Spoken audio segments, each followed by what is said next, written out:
Hey everybody, it's Tori Wax and welcome to Hive Swap.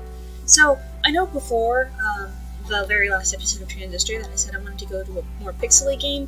Well, this is sort of in the realm. The original source material was pixely enough at the start, and then it kind of went crazy, but yeah, I'm a filthy homestuck, deal with it.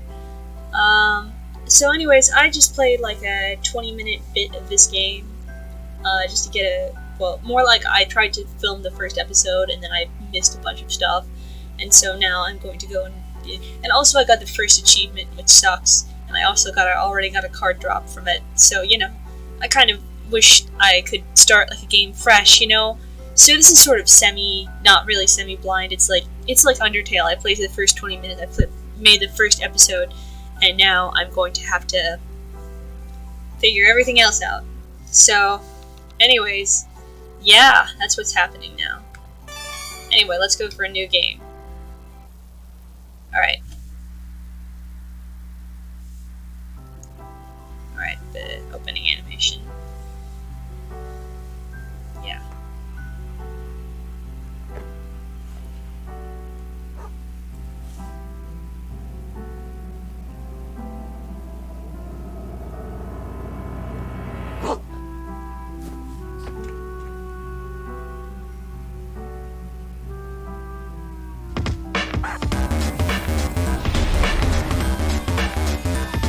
Yeah.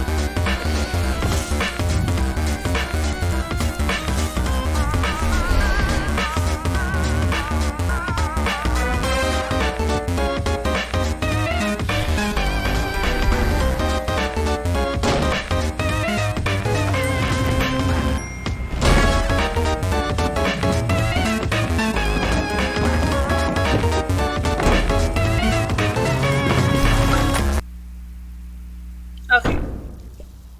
Your name is... Sorry, you're gonna need a minute. Okay, you gave yourself a minute to freak out.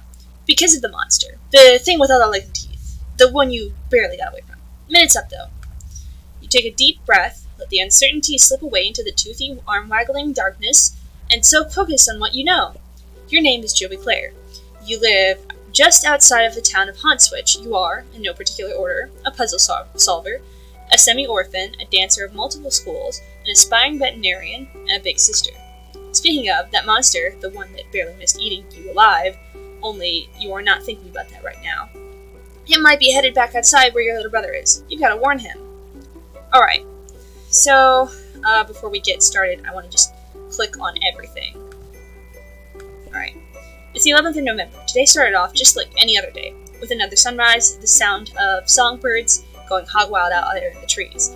But their songs have all but stopped, and now there's something else going hog wild out there. You don't know what it is, but it ain't birds, and it sure as heck ain't hogs. Alright, let's see what it is. I've already marked for today's date as part of your daily routine. If anyone claims that you didn't exist on the date of November 10th, 1994, you can shove that big red X right in their face and prove them wrong. Alright. You got more pressing concerns right now than the book report you have to hand in on Monday. Besides, none of these books are appropriate choices for a book report, according to your teachers. Your teachers seem oddly fixated on award-winning books where beloved dogs are introduced and then inevitably die. You kind of hate your teachers sometimes. Mom won this award, at around the same age as you, for being the best at ballet. It's pretty. Your babysitter gave you this for your birthday. Joey, she said, this wizard's the best. He lives in his little wizardy orb, just swimming in spells and glitter. He will protect you. Look, he's doing it right now. Your babysitter loves wizards, obviously. She's pretty great. Alright. These posters. They resonate so powerfully with the very core of your being. The animals, the magic, the power. They whisper to you in your dreams. Secrets of a better world on the other side of the stars.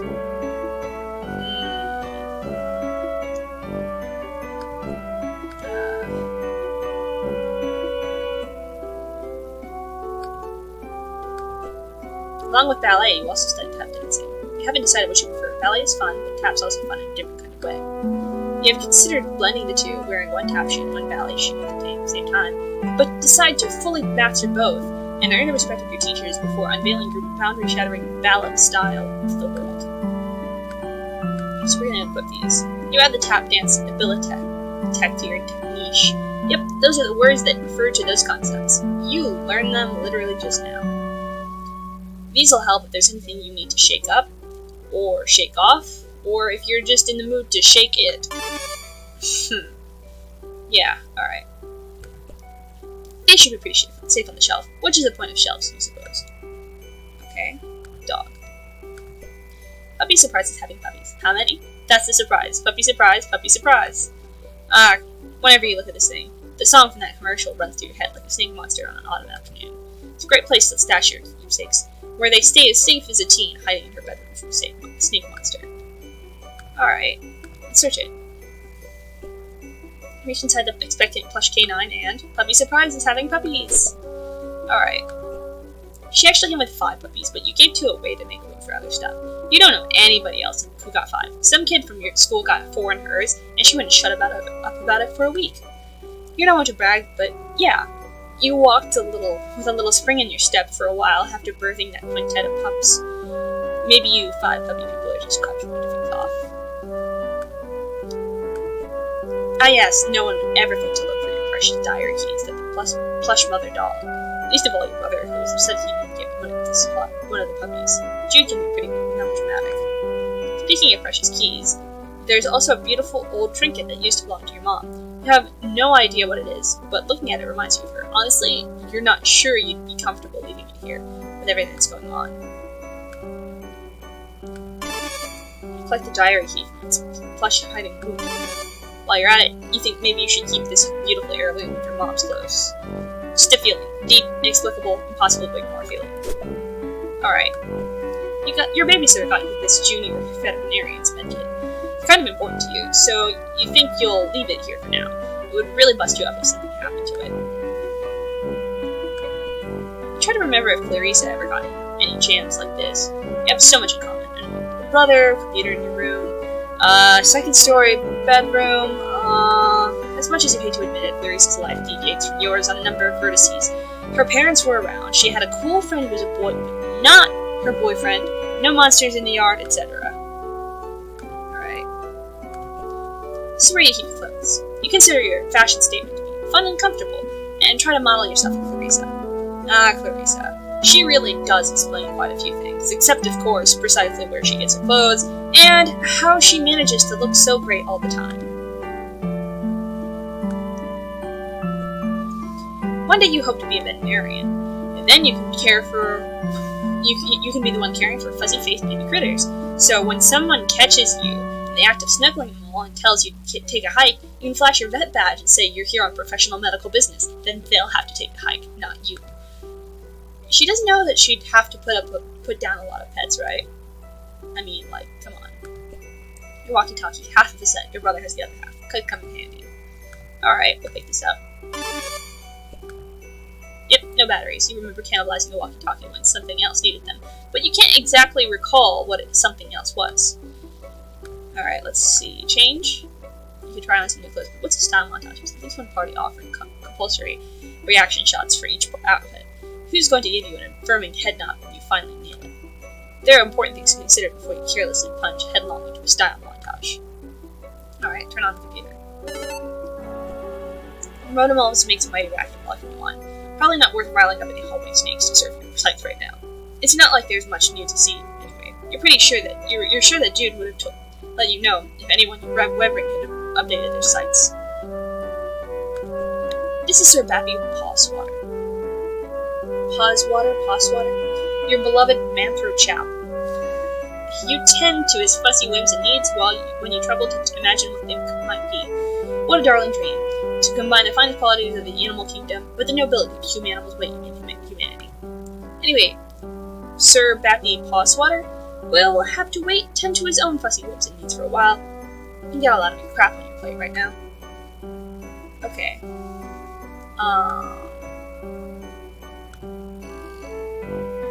Alright, now we go to this end of the room. I think we've got everything in that other room.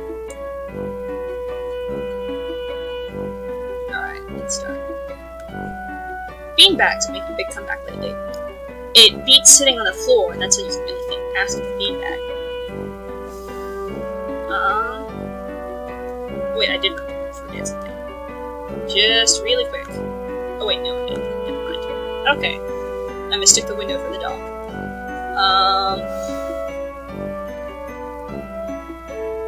Right. Let's see.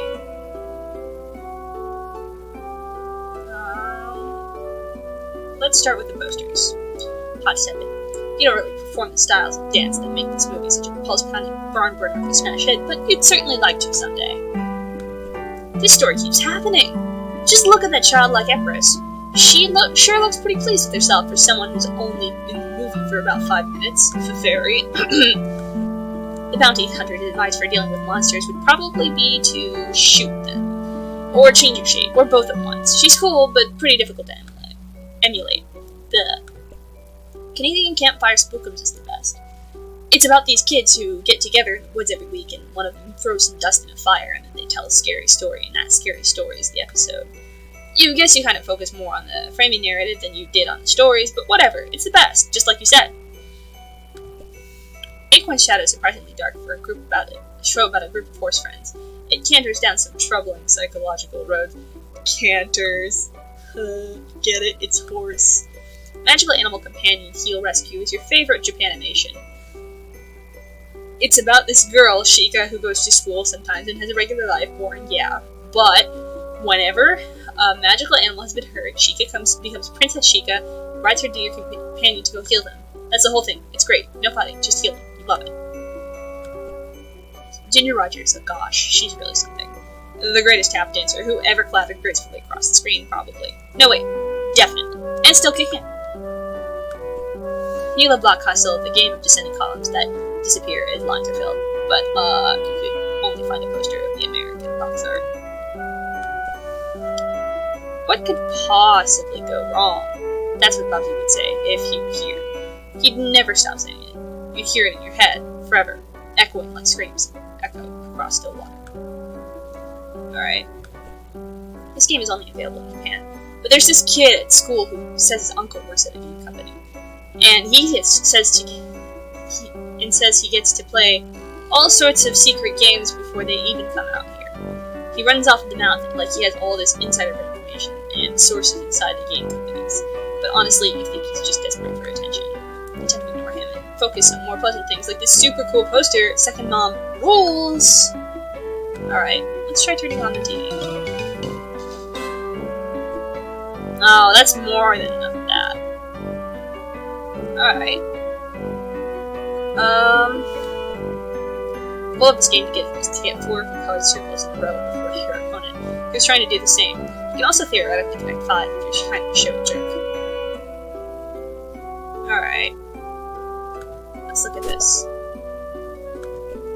Since she's been gone, you've seen less and less of Pa over the years. Guess he had greener pastures to move on to, or blue beauties. A little girl there, she's destined for big things. Big hopes, big fears, big worries, big lonelinesses.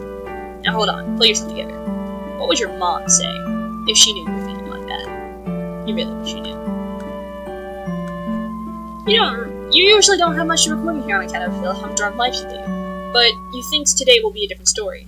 Maybe you should take a moment to record a note now, just in case this is your last chance to set down your final words before your tragic demise at the hands of a horrible snaky thing. It's locked. If you wish to gain access to your long barrier of recently buried secrets, you'll have to use the diary key. Alright. You unlock and open your diary. Nice. Juicy secrets. Here you come. Except they're just your boring secrets, so you don't care. Alright. Right. Maybe something from your past will shed some light on today's terror-filled mysteries. Some little detail mentioned offhand and forgotten. The key kicking off a casual cascade of connections that terminates in catastrophe of snake monsters. April 13th, 1994. Dear Diary, ho-hum, nothing much happened today. I tried to make some new friends at school, to maybe expand our social circle beyond just me and Jude's friends at the time. Wait, is it weird to call my brother's friends my social circle? Ah, well, you know what I mean, Diary. I don't have any friends I could really call mine, so I'm trying to branch out. Guess it's better than calling them web ring. The kids at school are jerks, though. They called me a poser when I tried to talk to them about video games and, stuff. Between you and me, I think a bunch of the kids at school might be evil? Jeez, now I'm sounding all paranoid like my brother. They're just up to no good. I can feel it.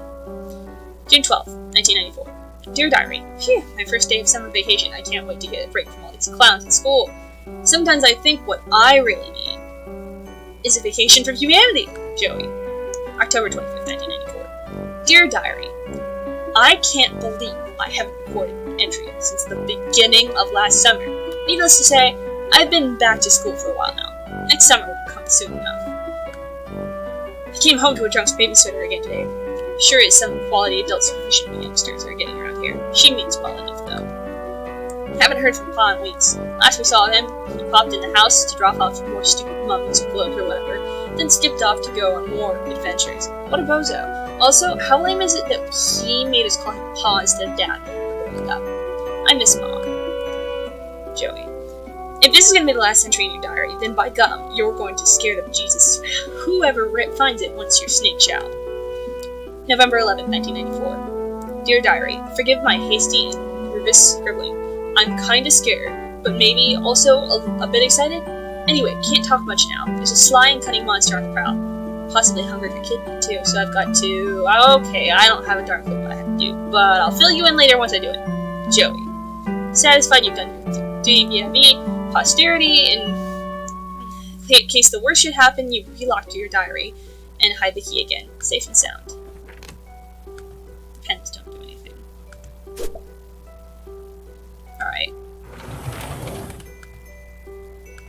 I really like this poster, but can't really say why. It's pretty, and you like the expression on the ballerina's face. You wonder if this is what it's like when adults go to museums to look at actual art. You hope so. You give a good, hard stare, yeah. You're appreciating the heck out of this art. It would be difficult, if not impossible, for anyone to appreciate it. Alright.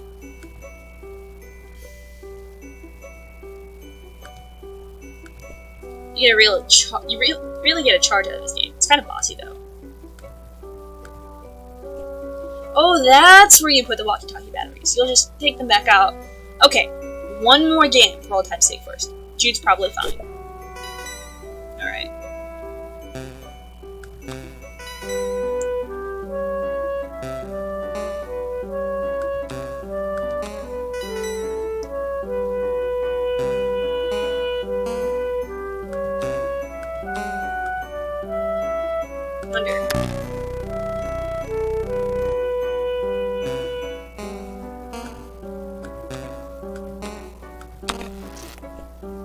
Oh, looks like the green button isn't working. Well, nostalgia satisfied. Might as well scavenge the batteries.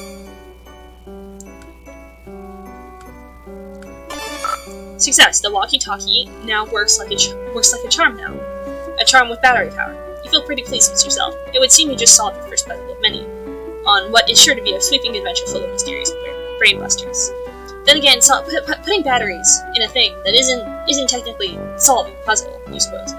It is just overcoming a minor inconvenience that you create yourself using mundane, widely available modern technology. You don't care though. You're counting it! Alright.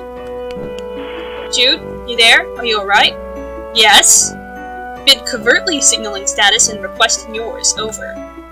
You mean the lantern? I don't know Morse code. Would never use such easily decipherable code. Come over.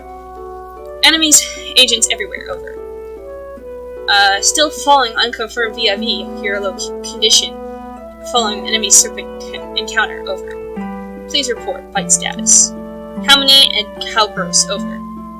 I'm fine. I'm fine. No bites, you weirdo, but thank you for asking. It was a close one. Great. Was worried. Over. That reminds me, after I shut the door on it, I think I heard it clomping back down the stairs. I don't think you should leave your treehouse anytime soon. It might be headed back your way. No plans of leaving current location, yard crawling with cryptid vanguard. Over. Wait it out then? Yeah, whatever's going on, I guess we should just wait it out to see since we're both safe where we are. Negative. Over. What? Why not?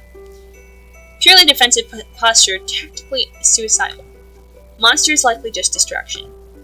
Could have obscured additional agents on approach. Over. So do you mean like more monsters, or can't discuss on unsecure channel, can't be certain who's listening. But evidence points to Antira's class conspiracy cascade over. What? Repeat, unsecure channel. Can't get into details, over. Okay, that's fine. I'm not leaving my room because of your dirty conspiracies. Trust crucial on the battlefield, Joey. Hoping presence of monsters has tipped equation away from typical skepticism, over. I trust you. Okay, that's fair. Okay, what do I need to know? Your current position not secure. Large, yard-facing windows.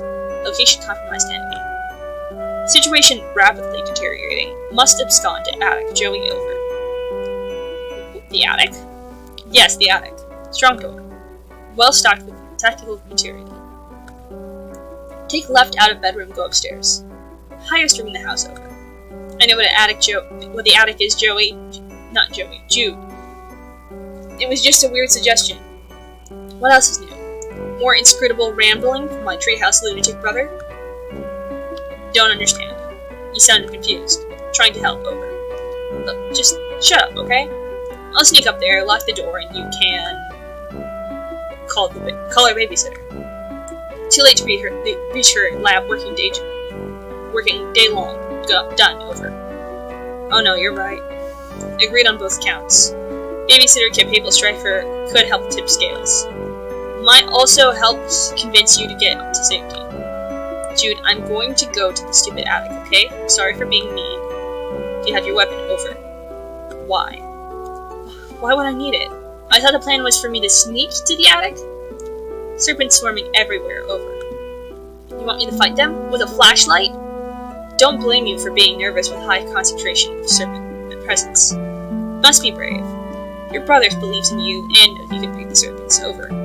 Stop saying serpents. Do you recall where weapon is? Over. Yeah, it's in the closet. Understood, all set then, over. No, I mean the hall closet. Crap, over. Yeah, well, I guess I'll have to take your word about all this. You are sure about all this, right? Absolutely, extremely certain, over. Over and out, Squirt. Alright. Time to look out the window. Yikes, more of them? Gentrification is a real monster! Blistering social commentary aside, I sincerely hope you and your brother aren't killed and eaten by these eyeless horrors. You briefly muse on the metaphorical significance of the flashing light. What could it represent? The past, the future, America? It's your stupid brother. You need to get in touch with him. Poor puppy. If that icky snaky thing hurt her, well, you'd use your budding veterinary skills to patch her up and make it all better, but you also be very angry. Right now, she doesn't want to come outside of her doghouse. You don't blame her. The sun is just set, making for a glorious autumn eve. As such, autumnal evening glory radiates from the heavens, kissing the clouds on its way down to earth. Stupid clouds, all untouchable and ephemeral and stuff. What's this? Okay. So that's pretty much all there was to see there. Now,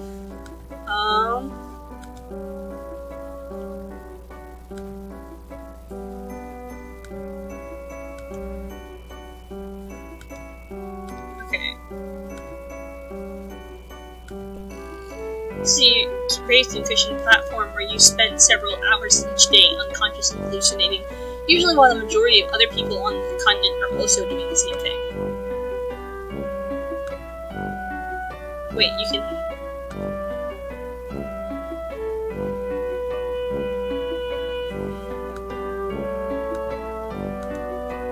Okay. Look. It's really easy to make your very own cake or something like that. You were really excited to get this for your birthday last year, but you ran out of the baking stuff pretty quick. You can use regular sugar flour and flour or whatever, but it's not like you just have those things sitting around. Who does, honestly? People with moms, you guess? You're all out of the baking stuff. You're not too busted up about it, though. You're pretty tough.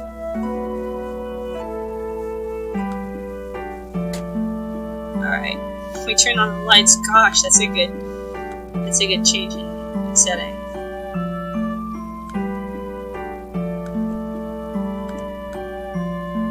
Alright. Let's see if there's anything else worth of note before we end the episode off, because it's been like 25 minutes.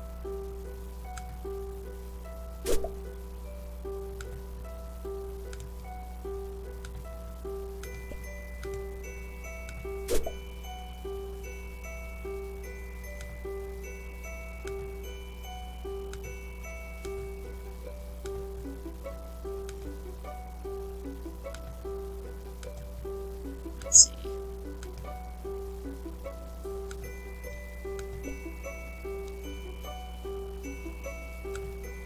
Okay. I don't think there's too much else. I think...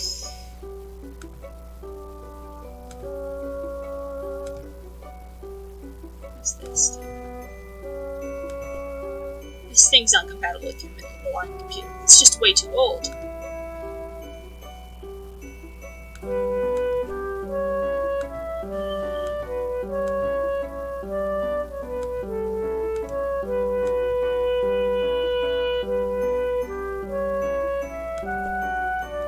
This is a... okay.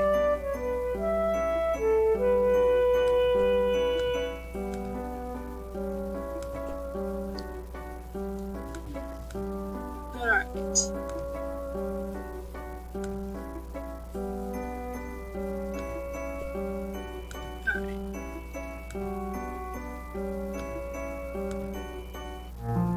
Alright. Looks like the coast is clear for now. Better hurry over to the call closet and retrieve your weapon before that crafty old serpent you meet Snake can get the drop on you. So, we could do that, but we've reached a 27-minute mark. In fact, we've passed it. So, you know, this has been the first episode of Hive Swap. This has been Taurus UX. This has been actually kind of cool. And I will see you guys next week on Sunday. Yeah. Anyway, peace out.